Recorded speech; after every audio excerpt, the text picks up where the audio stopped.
Hi, good evening, everyone. This is Alamjeet Flora from the Wednesday Talk Show brought to you by Pothos Events, Sweden. We have been here since 2018 and now we are going digital with the Wednesday Talk Show and the Holistic Life. These two shows are for a global audience, for Europe, for India, for all over. So we are bringing experts on the show. It's been a fantastic journey. Like today, I'm sure you're going to enjoy this session a lot. So, all you women out there, do join us. We have a lot of information to share. We speak about women empowerment. And what was women empowerment? A few decades ago, we did not know because we did not come out openly with our issues. Nobody spoke about periods. Nobody spoke about anything else than beauty products to us. So, how did we know that we also had health issues? We can talk about it openly. So, big thank you goes to the guest like us that we have today, Dr. Rajiv Yeravdekar, who is here to talk in detail all these topics to us, empower you even more girls today. So let me just introduce to you Dr. Rajiv Yeravdekar. He is the Dean Faculty of Health Sciences Symbiosis International. He's a gold medal awardee at MD, OB and Gyn. Topped the Maharashtra Public Service Commission examination. He's awarded PhD under the Faculty of Management of Pune University. He's been invited by Ministry of Health, Sultanate of Oman. He's a member of governmental bodies including MCI, Central Supervisory Board, Maharashtra Medical Council, Maharashtra Nursing Council, Consultancy Development Center, DSIR, etc., and professional organizations like FICCI, NAT, Health, etc. Dr. Rajiv is championing the concept of health promoting higher educational institutes in India. He is a member of the steering group of international health promoting universities and colleges, the working group of UGC to bring out policy on health promoting university, and the Fit India Movement Campaign Committee, MHRD. Dr. Rajiv has contributed a number of articles in various national and international journals. As a member of various national bodies, Dr. Rajiv has contributed to policy formulation and regulatory mechanisms influencing healthcare delivery and medical nursing education nationally. So I'm very proud to call Dr. Rajiv Yeravdekar today with us. Welcome him. Well, Hello, thank you, sir. Alamji. Hi, hello. Thank you for Hi. that kind introduction. And I would just say, today I speak to you in the capacity of a gynecologist, a male gynecologist, Yes. which is a true testimony to women empowerment. And I would Yes. surely appreciate the men folk also joining their women counterparts in this show. I speak to Absolutely. you. I speak to you in the capacity of brother of four sisters, husband of a single wife, husband of a single daughter-in-law, Okay. and a grandfather of a 9-month-old granddaughter. So, Oh, and also the only son-in-law of my mother-in-law. So, I am very much surrounded. I am comfortable in women company, but I do believe and understand that men have to be educated for women empowerment. So, with that absolutely. introduction, I would also like to thank Potos Events for having me over here, and Alamjit for the tremendous efforts you have taken over the last 3-4 days, and especially over the last couple of months before we conceptualize on the theme. Yes. This show and this talk would not have been possible because had it not been for the in-house technical support I've got from Dr. Naina Nimkar, Ms. Shweta Sharma, two eminent ladies who steer along with me the fitness movement and revolution at Symbiosis, as will be evident shortly, as also Mr. Anthony from the Department of Sports, Recreation and Wellness. And finally, my technical support staff who are with me right now at 9:30 in the office of the university, Mr. Praveen, who's the IT support, and my two assistants in my office, Mr. Yogesh and Mr. Santosh. Because as doctors, we are at times, most often than not, technically challenged, and these guys are the ones who provide the right technical support to make the talk more interesting, vivid, and meaningful. Absolutely. So, Big thank you to all you guys for supporting this event. Thank you, sir. Thank thank you you. so much. So, yeah, if if the audience is fine, I would like to structure my talk by way of a small introduction to the concept of feminine wellness, Yeah. the need for feminine wellness, the components of a feminine wellness program, the feminine wellness or the fitness program, which I'll use a little synonymously, though they are not synonymous according to the different life stages of a woman, of a girl from puberty to the reproductive age group to the peri and the postmenopausal. And finally, my understanding in a nutshell as the take home message as to how we can foster feminine fitness or feminine wellness. Yes. If you permit, I would like to showcase the fitness initiatives which the women folk at Symbiosis International University do undertake and are promoted and encouraged to take, because at Symbiosis we do promote, promulgate, and actually implement the concept of a health promoting university. And women, be it the leadership, the pro chancellor is a woman, the vice chancellor is a woman, the dean acads and administration is a woman. Five Yeah. out of the 8 deans are women, and a majority of the staff are women. And needless to say, all the toppers in the various programs, including the PhD program, are all women. So salutations to the women folk, and this is a small tribute to the women power by way of this talk on feminine wellness. Definitely. Please Thank stand you. by. It's Please a stand by. pleasure to hear those kind words. Yeah. Yeah, yeah. So we can start with your yeah, the video now. Yes, please. Yeah. Yeah.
Yes, so that's women at work and women at exercise at Symbiosis. And all those are in-house staff and students, and all the locales are at our Scenic campus at the university.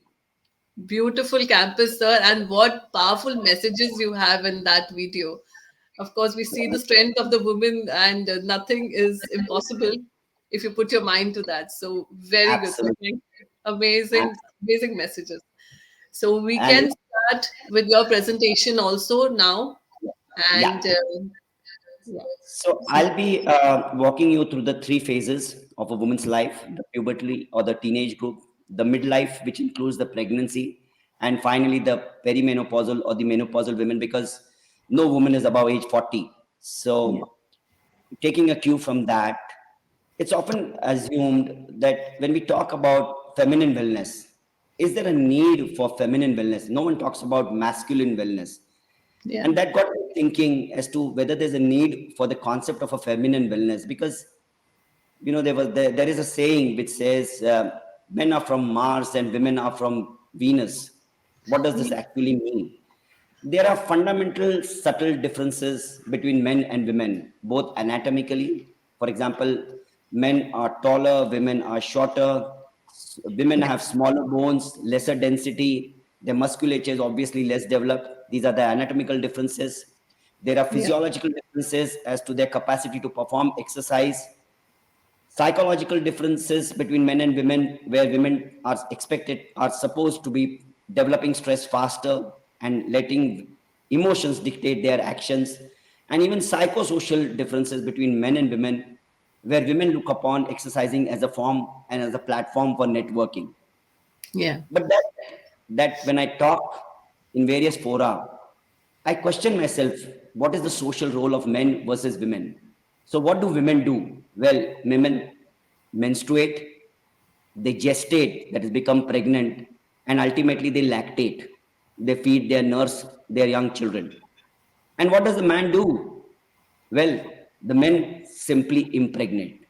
And that's the sole contribution of men to the feminine health.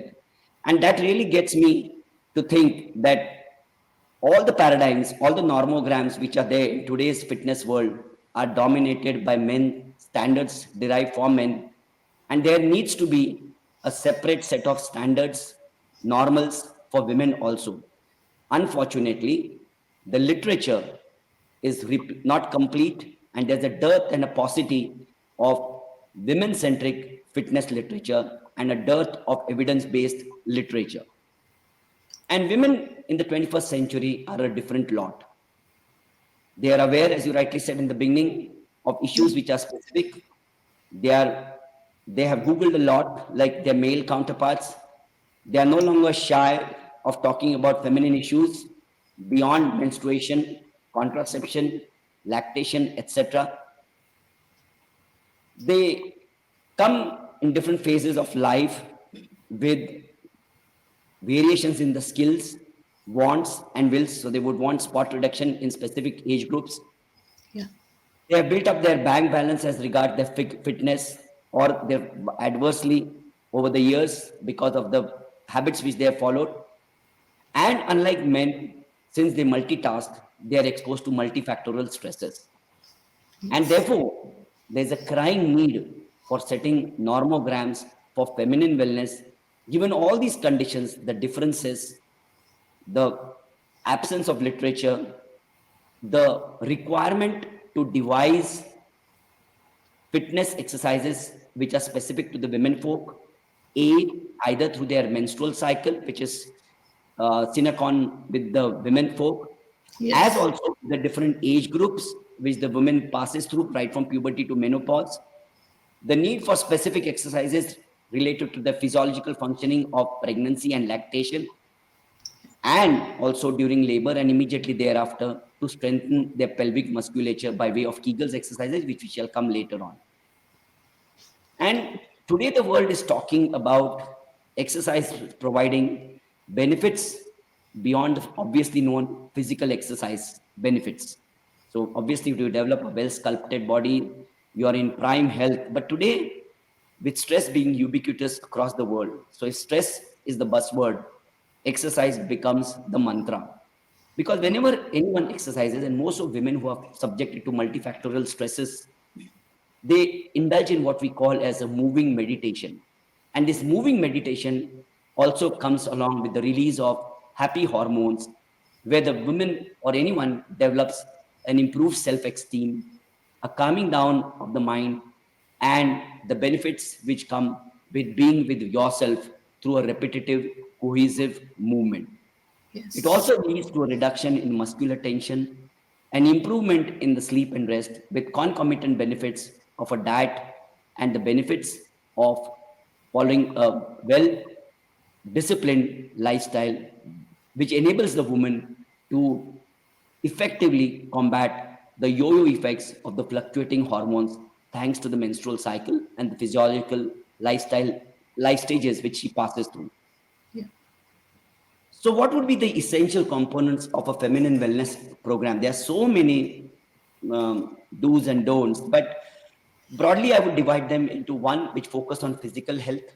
So, physical health would be predominantly the strength training, which leads to developing a good, well sculpted body. And I shall address this issue that how it will not lead to bulking and a woman would not become or look like a male bodybuilder. Yeah. There's an equal response, equal role of aerobic training, strength training, endurance building, or a stamina building, as also suppleness. which comes predominantly through yoga and the flexibility exercises. So the three S's, strength, stamina, and suppleness, are important. Along with this comes other dimensions of physical health, such as back and posture care because of the lumbar lordosis and the displaced center of gravity of a woman, especially in pregnancy, the weight management, and the all importance of following a diet which is complete in proteins, restricted on carbohydrates, and as I'll mention subsequently, complete with calcium and other supplements. But along with these physical benefits, I reiterate the importance of a feminine health or a feminine component, mental health component, that of adequate and enough sleep, relaxation techniques, coping up techniques, and most importantly, stress management and relationship management, which predominantly become more conspicuous as the woman ages and faces the dire side effects of what we call typically an empty nest syndrome in the perimenopausal and menopausal age group. We shall come to it subsequently. Yes. Before starting, it's not that immediately after this schedule I expect every woman to jump up and get to the hit the gym. Not in the least. You need to undergo a routine health screening. Need to get a clearance from your physician about the type of exercises you would like to do and whether your body is capable, whether your pre-existing medical conditions raise certain warning signals. And it would be ideal to take what we call as a PARQ, performance activity readiness questionnaire, especially if you have not been active so far and on the wrong side of 30, 35, or 40, you want to start exercising de novo. And having got this clearance, before you get started, certain basic tips which I share with every client of mine is you need to choose an activity you enjoy. It's not necessarily what your spouse or your partner enjoys, because your partner may want to enjoy some robust exercises and you may not be keen to do it. So select an activity which you enjoy, and that is the basis and secret of you continuing to do it and therefore reaping the benefits of a sustained program. Again, choose appropriate company. Here again, it could be anyone, need not be your spouse, need not be your partner. It could be your colleague in the office, it could be your daughter, it could be your son, it could be anyone. Start slow. Don't hit scale of 10, 1 on 10, don't hit 10. Walking is the best starter because it's a normal physiological exercise. And the Reader's Digest has come out with a beautiful monogram on how to walk, how much to walk at different age groups. Please record that as and when it's possible.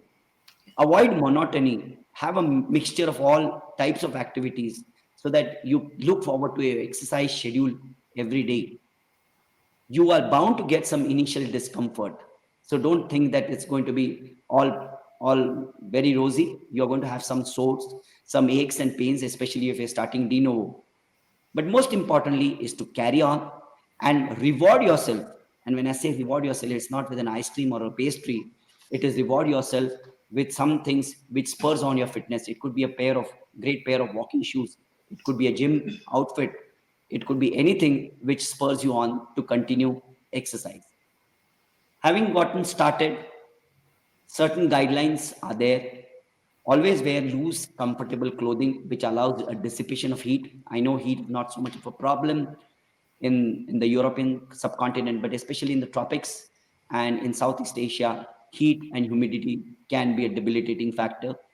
It's important that you stay cool. You also need to wear support apparel, which includes a support bra, a good footwear, which is an essence of a good fitness outfit. You may have a pre-meal snack at least an hour before, just to not let down on your sugars during exercise. Please continue to sip water during exercise. Never exercise to exhaustion. And when I say never exercise to exhaustion, it simply means that you should not be out of breath while exercising. Remember, exercise is not a punishment for what you ate yesterday. It is a recognition of what you would like to do in years to come, weeks to come, days to come. So don't take it as a guilt and go on exercise spree till the point of being breathless. Simple finger thumb rule is to take a talk test. As long as you can continue to talk and you're not out breath and you don't seek to cut short your sentences, you are doing good. Focus on posture and maintaining a good alignment, and listen to your body. In case it feels like giving up, do not ignore it. But probably the most important take home message is, the most important start and finish of any exercise schedule is always have a warm up, get your body and all the muscles of the different body to get into action. Don't jump out of the bed and hit the treadmill. And equally, if not more important, is after the exercise, please take a session on cooling down. Stretch various muscles and allow the muscles to regenerate, recoup, and to keep you in good stead for the subsequent days for the exercise. Never terminate or culminate your exercise abruptly and get on to your desk job. You need to have an adequate cool down before you can switch over roles from the gym to your office desk work or your cooking or any other work. I'm always asked by women, and therefore, rather than including it, and I'm sure women would ask this question, as given the myriad physical fitness options, how much to exercise, when to exercise, what is the intensity, what is the duration of exercise, and it's very simply given by a principle which aims to give you fit, where F stands for frequency, I stands for intensity, T stands for time, and the second T stands for type. Briefly put, frequency, you should exercise between 3 to 5 days a week, and this should be ideally on non-consecutive days, especially if you are a novice. The intensity should be such that, again, I said, you need not be breathless. You need to exercise between 60 to 80% of your target heart rate. Now, without sounding technical, what is target heart rate? So, target heart rate is 60 to 80% of your maximum heart rate. And what is maximum heart rate? I don't wish to sound like a mathematician, but 226 minus your age in years will give you your maximum age, maximum heart rate. 60 to 80%, 60 to 40 to 60% would be your target heart rate, which is good enough to reap all the benefits of exercise. Never exercise beyond 70 to 80% because that's the time when the chances of injury are more and chances of adverse effects are more. So, for people who are not accustomed to exercise, 40 to 60% of your maximum heart rate is the target heart rate, and take the talk test. And finally, the type of exercise, as I said, has to be a mix of strength training, stamina building, suppleness, rowing, swimming, and a host of other activities which will give you a variety and not let you feel bored and monotonous. I'm always asked this question that I don't have 30 minutes on the trot. But then, how do I exercise for, as you said, 30 minutes, 5 days, which equals 150 minutes of exercise per week, as the American College of Medicine advises. You exercise for 5 days a week, 30 minutes, five such days, 13 to 5, 150 days, 150 minutes. But women always say that I may not have 30 minutes. So the good news is you need not have all the 30 minutes on the trot. You can break your 30 minutes into three bits and three sections of 10 minutes each. As long as you can exercise 10 minutes in the morning, 10 minutes in the afternoon, and 10 minutes in the evening, you're good to go and you have achieved the 30 minutes required for the day. All a question of mindset. If you are committed to exercise, you can always find the time to squeeze in, and to steal 10 minutes from your routine, howsoever hectic it may be. So these are the initial points which I would like to cover. And then I would like to go, Alamjit, if it's okay with you, on specific aspects of feminine wellness, some Yes. amount of technical information without wanting to sound technical. Can I proceed? Yes, sir. Please do.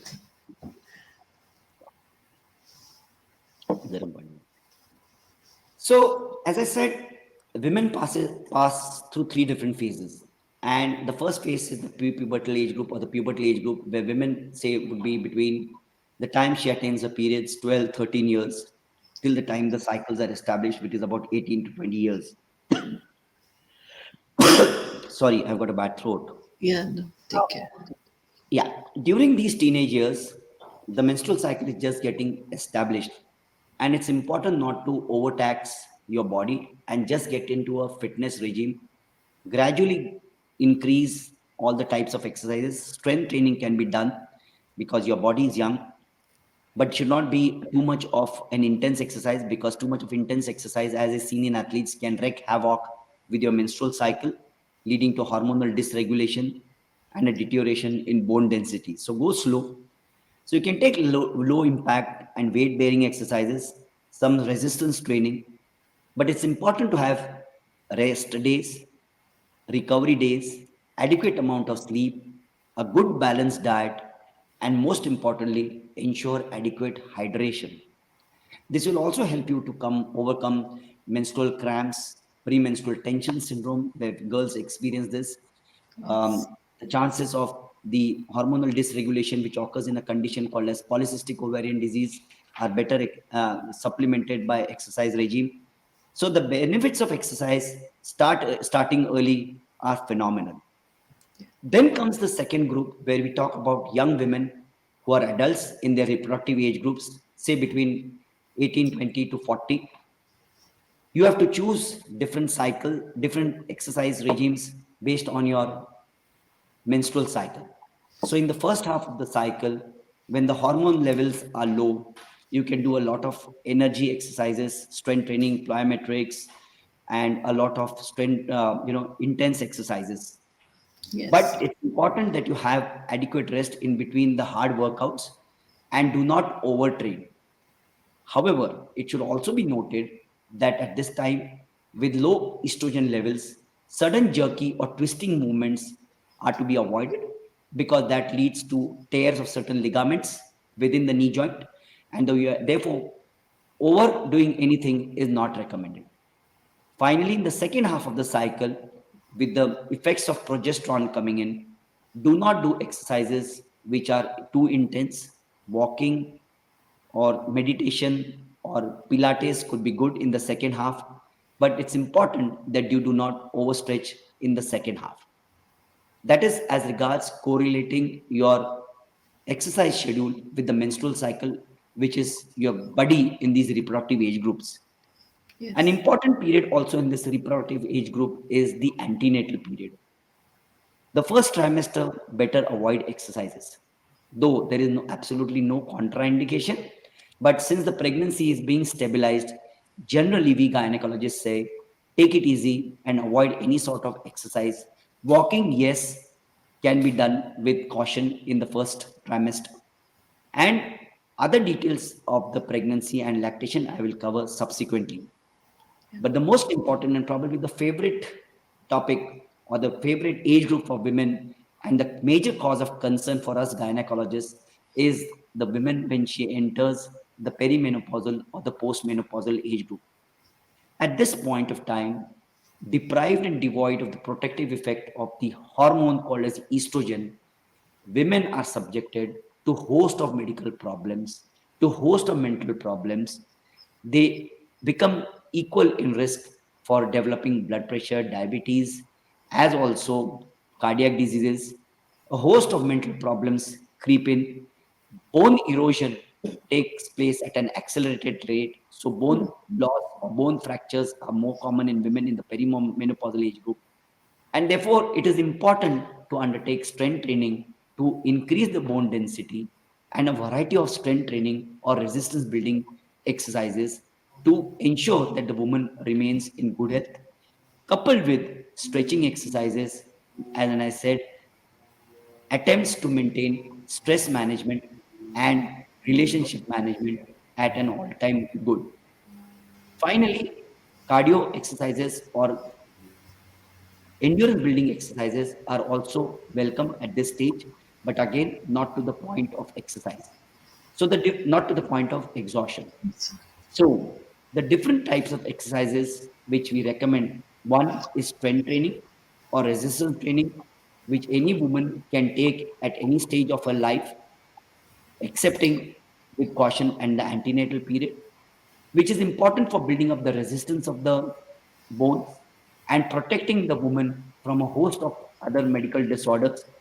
Because strength training is as important as aerobic exercises in women at all ages. And the earlier you start, the larger are the long term benefits. Higher intensities will yield better results. So there's a dose response relationship. Doesn't mean that you extend this dose to a painful high, Yeah. and it also ingrains a component of functional training. For example, a woman would like to develop her pectorals as she picks up her baby to feed the baby, or bending exercises as she wants to pick up a baby who's in the creche or in the cot. Core stabilization as a part of strength training is also important, as also maintaining balance and stability. Strength training, as I said, will help you retain your body mass, help you develop a well sculpted lean mass. Absence or reduction in the amount of fat, replacement with muscle, will help you better combat medical metabolic problems of diabetes.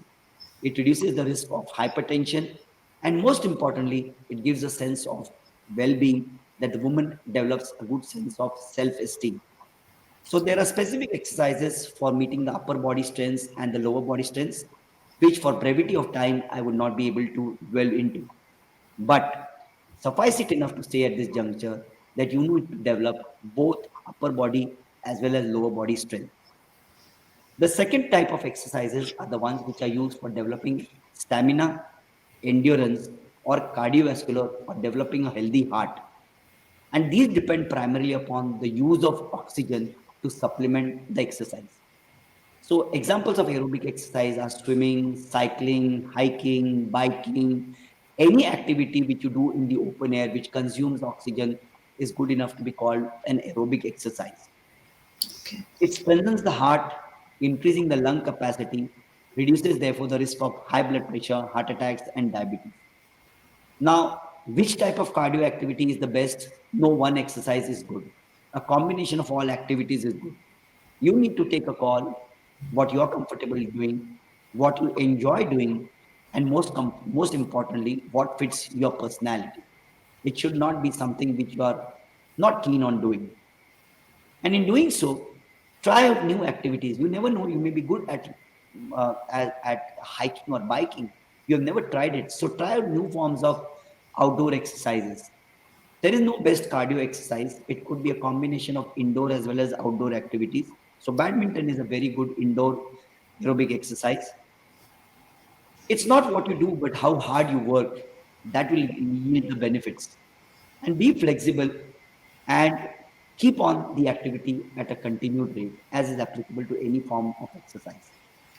So, having finished strength training, having finished stamina or endurance developing, the third type of exercise is for developing suppleness and flexibility, all of which are so important given the multiple functions which a woman does both at home as well as in office. And yoga probably is the best form of ensuring flexibility and suppleness. As I said, in the prepubertal age group, it helps combat premenstrual tension and reduces stress, which helps regularize the cycle. It's the best form of exercise during pregnancy, subject to approval by your gynecologist as to what are the various poses he approves of. And in menopausal women, besides the obvious physical benefits, it helps in improving various psychomotor or vasomotor symptoms, which we call, such as hot flushes, improves their sexual dysfunction, which ultimately leads in better relationship management with the partner. Along with yoga, you please try out various forms of stretching and maintaining stability and balance. A hybrid form of exercise is now emerging and has been particularly popular and effective, which combines yoga, tai chi, and they are supposed to blend fitness with flexibility, with balance and stability. Then comes a stage in the woman's life in the reproductive age group, which talks about women who's pregnant.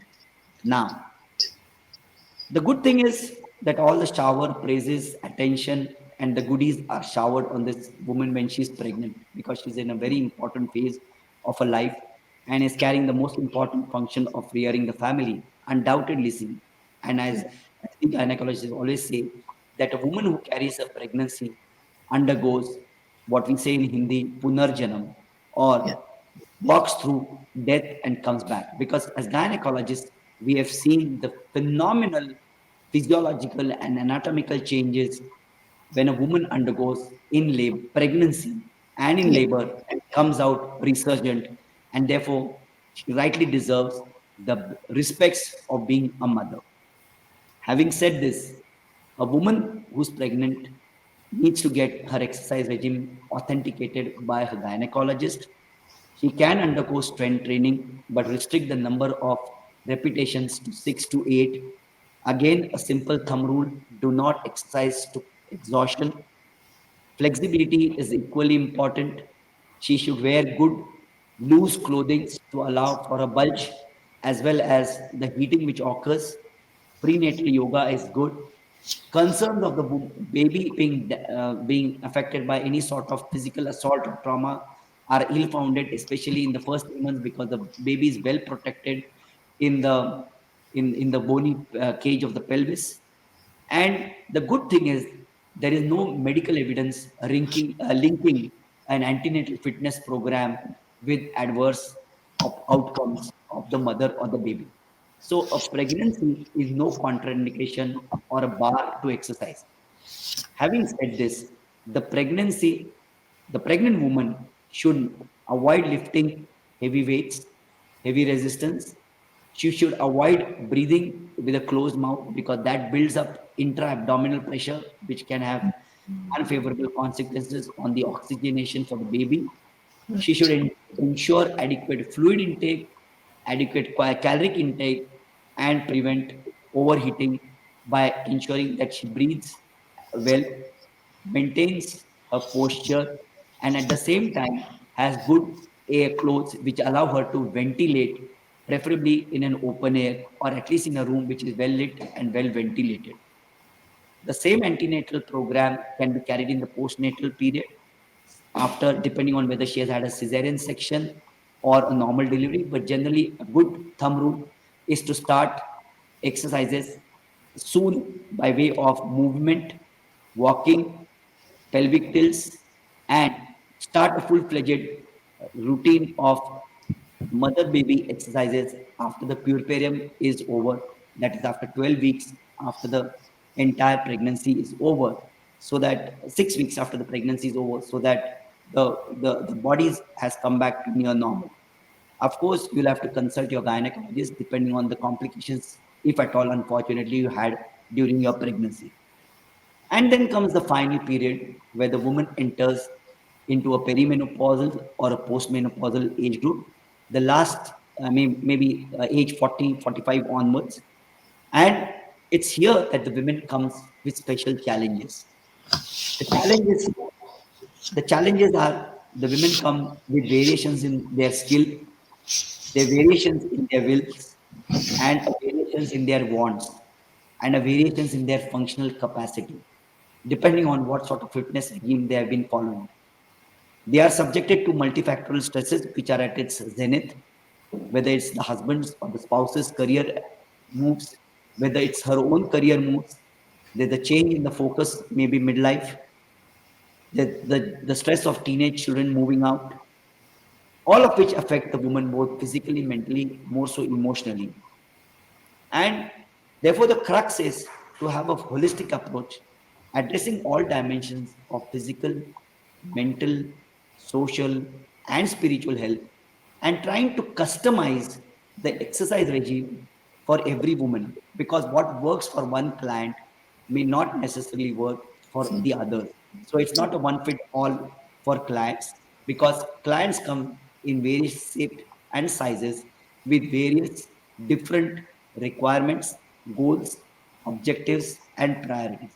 So there is no universal applicability, but we need to understand that we need to therefore customize the exercise schedule to every woman. And with good exercise come collateral gains of a good diet, Women become more conscious of what they're eating, how they are eating. They ensure optimum water intake, and this ensures good rest, good sleep, all of which is important in stress management and relationship management. Therefore, exercise, if I were to bet on, it's important in all three phases of the woman's life. But if I were to bet on one period, it would be this peri or postmenopausal age group where exercise are absolutely a must. Of course, they are a must in all phases of a life of a woman, but the peri and the postmenopausal, given the risks which the woman gets exposed to, becomes the period which has to be under the focus of policymakers, but unfortunately does not find the favor of society. So, therefore, when we talk about an exercise program for the perimenopausal women, the most important thing are three concerns about safety, effectiveness, and how can we promote social networking when the woman is exercising. Along with this comes why the woman in the perimenopausal age group would like to exercise. Yes, it is enhancing the quality of life, reducing the incidence and the quantity and the severity of hot flushes, improving balance, posture, and weight control. Second thing is promoting health and preventing diseases, whether it's diabetes, whether it's blood pressure, whether it's osteoporosis, whether it's certain cancers, and most importantly, helping in relationship management because self esteem with a smaller social circle and diminishing spousal engagement will lead or may lead to what we popularly know as the emptiness syndrome, where the woman feels left unwanted, uncared for, not as attractive as she was in her heydays or years, and feels that she does not find the due importance which she probably hitherto enjoyed. Along with this, we need to address issues of improving balance, posture, and most importantly, weight management. Emerging trends of exercise, such as Pilates, have proven to be a benefit. They can be started at this time under supervision because they directly target the pelvic floor and are important in preventing many of the symptoms which are associated with the sagging pelvic musculature, including problems of control on the urine, which we call as stress urinary incontinence. Having had an overview of the different exercise regimes, the different types of exercise from strength training to stamina building to flexibility training to exercises for improving balanced posture, the importance of diet, the importance of mental health, the importance of stress management, the importance of weight management, importance of relationship management, we therefore need to have a comprehensive, holistic, multi-pronged approach to address the all-important dimension of feminine wellness in its entirety. And I go by the indigenous, traditional Indian approach, focusing on one which I say is ahar, what is what you eat, your diet. It's Yeah. commonly known that we are what we eat. So, what should the women take, especially in the perimenopausal age group? You need to take adequate protein. At least recommended WHO intake of protein is 1 gram per kilogram body weight. So, if you are 60 kgs, you need to take at least 60 grams of protein.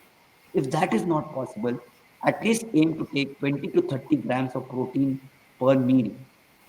You need to restrict the amount of fats and carbohydrates. Love soya bean and your greens if you are a vegetarian for a source of proteins. Green leafy vegetables are extremely important. Minimize sugar intake, especially the caffeinated and the sugary drinks. Avoid unhealthy trans fats. Include in your diet a lot of fish, which provides the all important omega 3 fatty acids. So don't eschew from eating fats. Fats are also essentially required, but the type of fats can be healthy fats. Consume high amount of fiber, and most importantly, calcium supplement is especially important. 1 gram, I repeat, it's not 1 milligram, 1 gram of calcium every day in the perimenopausal age group is required till the last day of your life.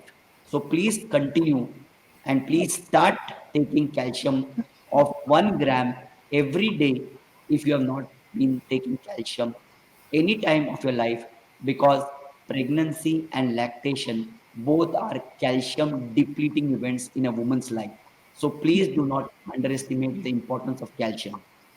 And finally, as regards diet, there's no need of diet restriction. You need to consume at least 1,200 calories for an average working woman to look good, healthy, and carry out day-to-day chores. The second principle after ahar is vihar, which we talk of exercise. And I shared with you the concept of fit principle, the frequency, the intensity, the duration, and the time. Please undertake 3 to 5 days of exercise every day, 30 minutes. For 5 days, will give you 150 minutes of exercise per week. Vary the type of workouts. Take a combination of strength, stamina, and suppleness and other exercises. Ensure good amount of rest periods. Maintain stress management techniques, and most importantly, ensure persistently a good quality sleep of at least 7 hours every day. The third principle is that of achar, not the pickle which we talk of, but the way you conduct yourself. So, smoking is a strict no. Say no to tobacco in any form. And my dear lady colleagues, please eschew from smoking.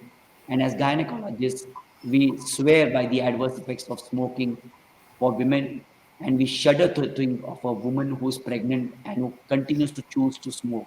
Please give up this habit of smoking right from now on.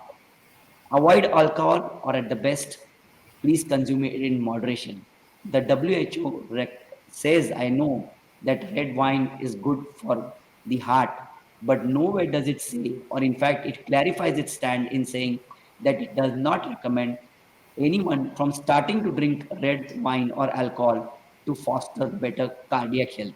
So people may have convenient excuses to drink red wine, but take that not with a pinch of salt, but with a fistful of salt. And the final dimension after ahar, vihar, achar is vichar, your thought process, bordering on to spirituality.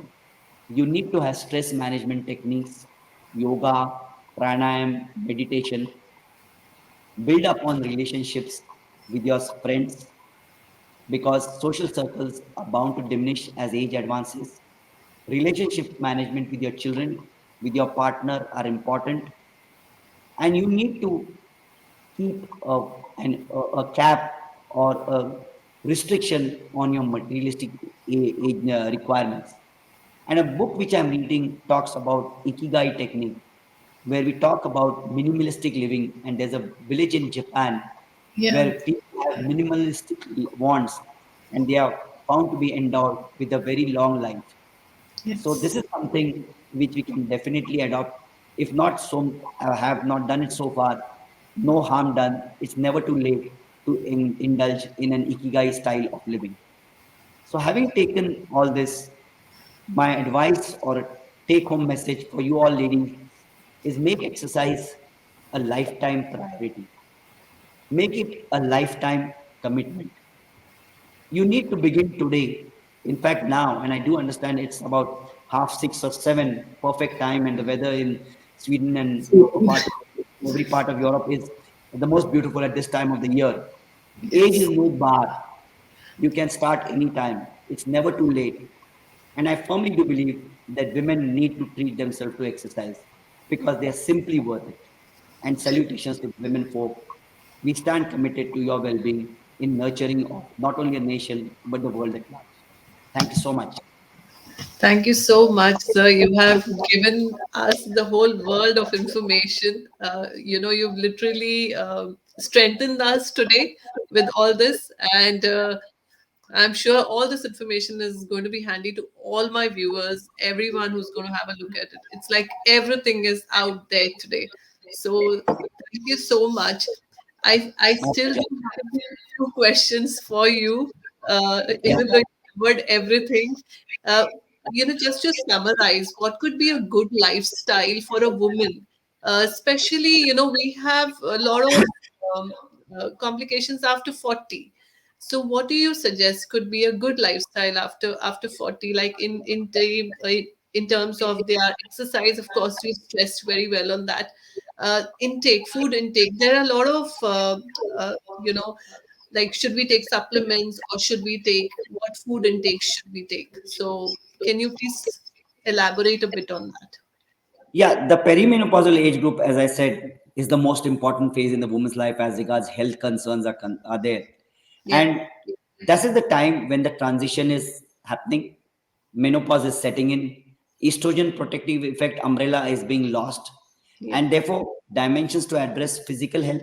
So exercise, strength training, suppleness, because flexibility may be at an all-time low, so she has to maintain a flexibility, maintaining posture, balance, starting something new because maybe tired of using the same gym, same equipment. So Pilates can come, Tai yeah, Chi can come, no undue sudden jerky movements.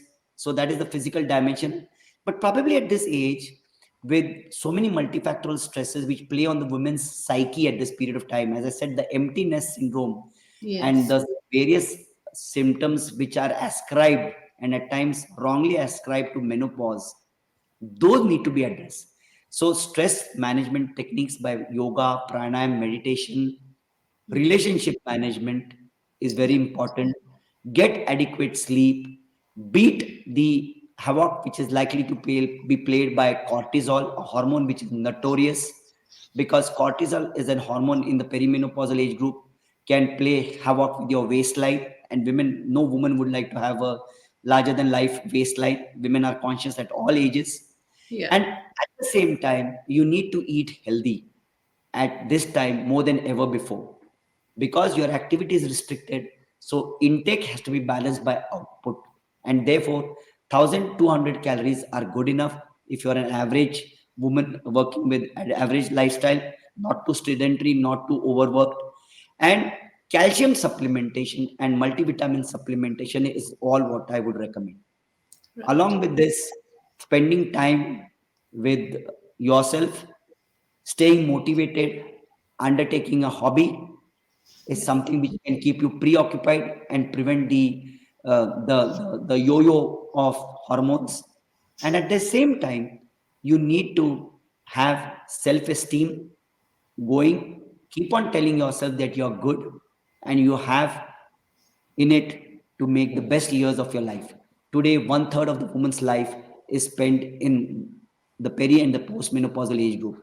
So it yeah. is the time where the woman is devoid of any spousal responsibilities, any parental responsibilities. At the most, it could be grandmother type of responsibilities. And she needs to focus on her well being the most at this period of time. Right, absolutely. And so, because you're talking also on this, many women at this age are also attracted towards these fasts. There are many fad fasts that are going on, so which are also impacting on their health. So, what is your take on these Please diets? don't. I'm a strict opponent of any of these fad diets without taking any names. As long as you are eating a healthy, balanced diet 2 or 3 times, there is no need to indulge in starving. No need to have prolonged periods of starving and then going on to binge eating. I am a strong opponent. This is my personal opinion, and I don't subscribe to any form of dieting. As long as you take regular, balanced diets and you are capable and you do indulge in burning it out, you are good to go. Excess of anything is bad.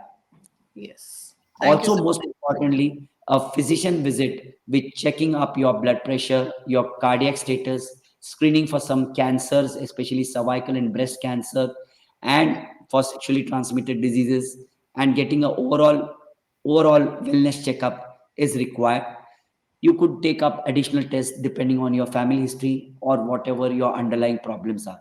But a visit to the physician, A, to understand your baseline healthcare status, and at the same time to decide what type of exercise regime you are going to follow is a must, especially in this age group. Yeah. And for all age groups, when it comes to exercising, what do you recommend? Do you exercise during periods also, or do you moderate it during periods? Absolutely. Yoga is the best form of exercise, and there are specific yoga asanas or postures which help combat not only the premenstrual tension but reduce menstrual cramps. And certain abs are also good. Certain leg raising exercises can also be done. So, periods are no bar to exercise, That's and they very help you increase the pain threshold. And as I said, it also releases a lot of happy hormones, so your attention gets diverted. It is right. commonly said that this painful periods is called as dysmenorrhea, Mhm. and they always say in gynacs that a dysmenoric mother will rear up a dysmenoric daughter, meaning to say that the impression which a mother has about her painful periods get passed on from the mother to the daughter, and this jinx needs to be broken, and Right. that's where exercises plays a very important role. Okay. So Pelvic just congestion, pelvic congestion is the major cause of all these cramps. And by reducing this congestion in the pelvis, by doing exercise, you are addressing the basic cause of this pain in the abdomen. And feeling fit and good to go will divert your attention and help you focus and concentrate better. wow. Thank you, sir. Amazing. That's very good news. So girls, don't restrict yourself. Just go there and exercise. And so I had a viewer's question that was sent to me. A friend of mine, she's 45 years old, and she's been detected with diabetes now, and she's Okay. overweight. So what should she, take care of her exercise, and how can she reduce weight? What could be your tips for her? Well, if she's been detected with diabetes in midlife, it is an adult onset diabetes, unlike the juvenile diabetes, which comes in early age. So, this woman, madam, needs to exercise. Aerobic exercises are a definite must for her. Given her age, bone strengthening exercise, by which I mean strength training, are definitely indicated. She should indulge in lot of mind control exercises, because recently we have been finding that stress plays havoc in glycemic control, in the control of blood sugar.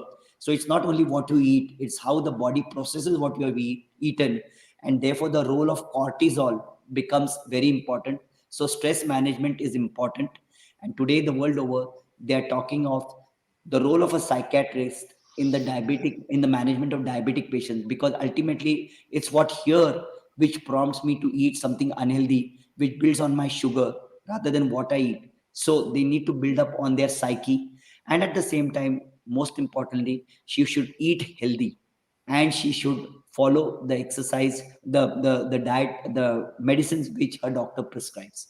So a multi-pronged approach of strength training, stamina building, aerobic activity, suppleness yoga, mental health pranayam yoga, meditation, eating healthy, using the medication that the doctor uses, she should do wonders, not a cause for worry at all. And we have got scores of women whom we have helped to control their blood sugar purely by a well controlled. Finally, all these are lifestyle related disorders. So you alter your lifestyle, you're Right. good to go. Right. I also wanted to ask you about this post delivery period that we have. Many women nowadays, like especially I see in Sweden, we don't get that rest that our mothers used to suggest 40 days after the delivery. So what Yeah. is your take on this? Does it Well, impact? in India, we have got a good 6 months maternity leave. So the women folk in India are privileged, I guess. But I think so you can start off your exercise as soon as the puerperium is over, 6 weeks after the delivery, depending on what type of delivery you had, whether you've had any complications, whether you had any medical disorders during pregnancy.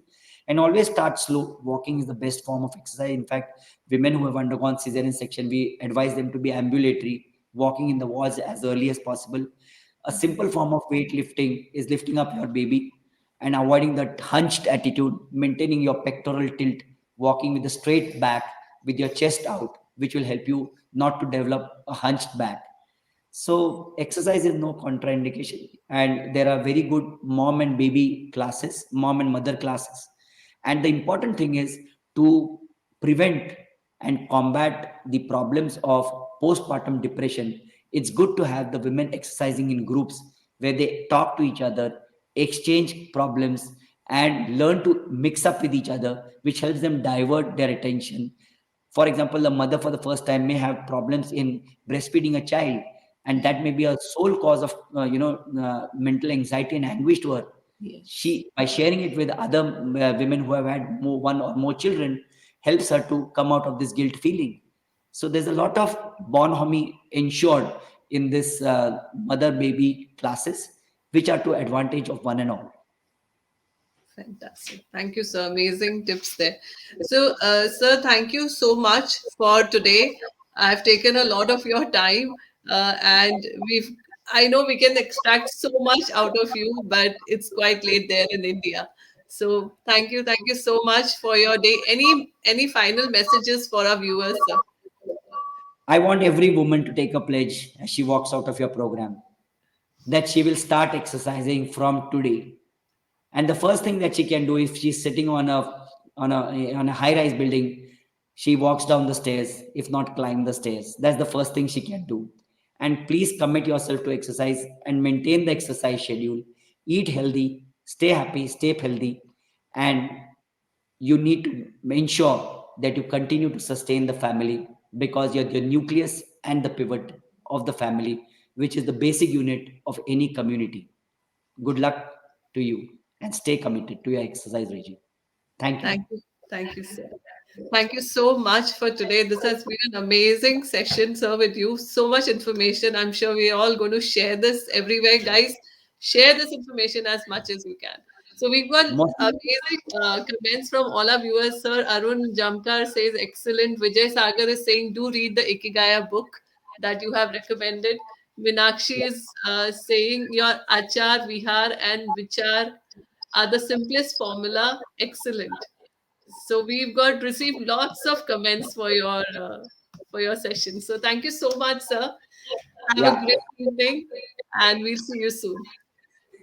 Thank you for having me over, RMG. And Thank you. I reiterate my appeal to all the women folk: please start exercising and following a healthy lifestyle. That's our Definitely, commitment to feminine wellness. Namaskar. definitely, sir. Namaskar, sir. Thank you so much. Bye. Thank you. Thank you. What an amazing session with Dr. Rajiv Yeravdekar. And I'm sure you guys have filled your information bucket and you're going to use, yes, you have to start walking right away. So start doing that because it's good for your health. You're going to feel better and you're going to be happy. So we'll meet you again next week. We'll still be talking about health with Pallavi next week. And so join us on the Wednesday talk show. Till then, enjoy the summer that's left now. And everyone in India, we miss you. Bye guys.